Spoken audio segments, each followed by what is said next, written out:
Dubas seems to have done well to get a second-round pick for Beauvillier. Do you think so? Yeah, absolutely. I think when he signed Beauvillier in the offseason, it's just one of those deals where you're like, this guy's getting signed to be traded, right? You rehab his value a little bit, you flip him for something half decent, and I think that certainly qualifies. Anthony Beauvillier was traded for a 5th-round pick at this time last year, and now he's bringing back a second. So now the Penguins have 3 picks in each of the first 2 rounds for the next 3 years. They have 3 first or second round picks spread across, or nine first or second round picks spread across the next 3 drafts, which I think is pretty solid. Draft players, use them to trade for better players, whatever it might be. I think that's a solid little raft of assets that Dubas has built up.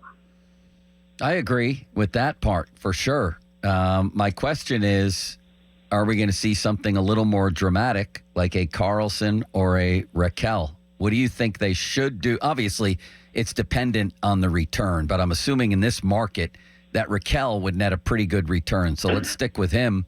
Would you trade him? Absolutely. And I think that's the most important part. That's like the biggest takeaway of not just the Beauvillier trade, but a couple other smaller things that have either happened or are in the works. Man, the prices are out of control. It's a major seller's market. So you're talking about Anthony Beauvillier bringing back a second-round pick, Andrei Kuzmenko, who's just a guy on the Philadelphia Flyers, just brought back a third-round pick from LA.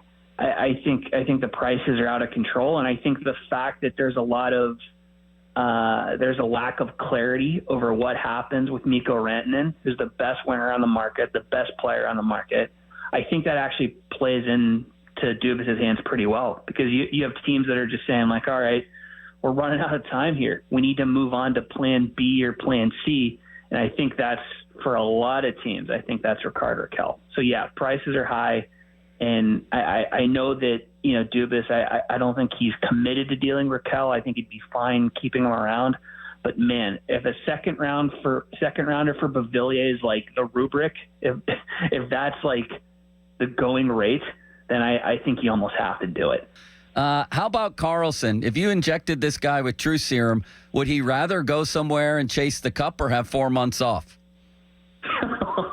I think the way he played for Sweden in the Four Nations tournament sold me, but more importantly, I think it sold a lot of people around the league on him overall. Like I think he's clearly still capable of being a high-end hockey player across the board when he wants to be, and we saw that for a handful of games in that tournament a few weeks ago. So, man, if that wouldn't have happened, I would say maybe he'd rather take a couple months off, but I think he's motivated given the right circumstances. So yeah, I think, you put him on the right team. I think Erik Karlsson would be really fun on the LA Kings, who are a strong defensive team, who whatever, they keep running into Edmonton in the first round every year and can't figure out a way to generate enough goals to beat those guys. I think he'd be really fun over there, but that's just wish casting. I think he's still a good player and certainly seems like he still cares. But man, a month ago I might have said something different.